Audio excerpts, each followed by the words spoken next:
Ang ating Bombo News Analysis ay kaugnay sa paglobo ng net external liabilities ng Pilipinas. Ihatid ni Bombo Kervin Gamad. Muling nagbigay ng mahalagang babala ang pinakahuling datos ng Balance Sheet Approach o BSA.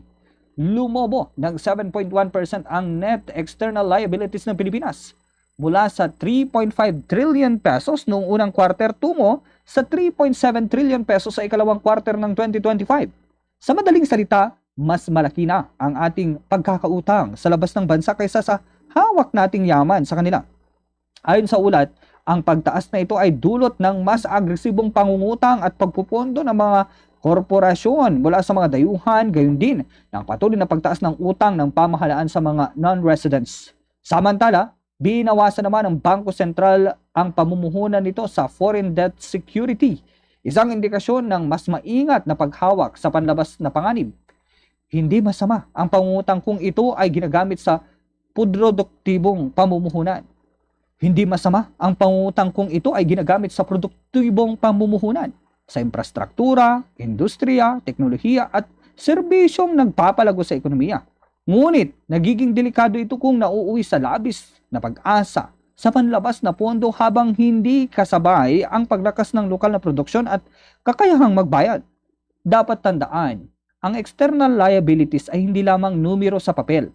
Ito ay obligasyong kailangang bayaran. May interes, may takdang panahon at may kasamang panganib kapag humina ang piso o bumagal ang ekonomiya.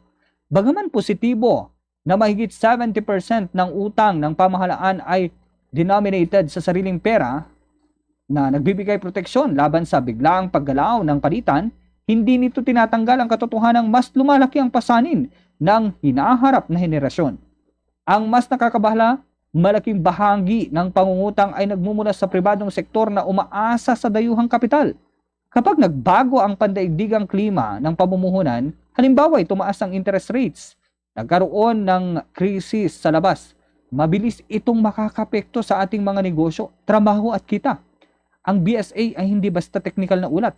Isa itong paalala na ang katatagan ng ekonomiya ay hindi nasusukat sa paglago lamang ng GDP, kundi sa balance ng ating utang at yaman at sa tibay ng ating kakayahang tumayo sa sariling paa.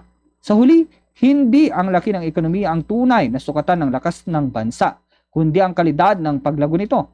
Kung ito ba ay nagmumula sa sariling kakayahan o sa patong-patong na utang na ipinapasa sa susunod na henerasyon.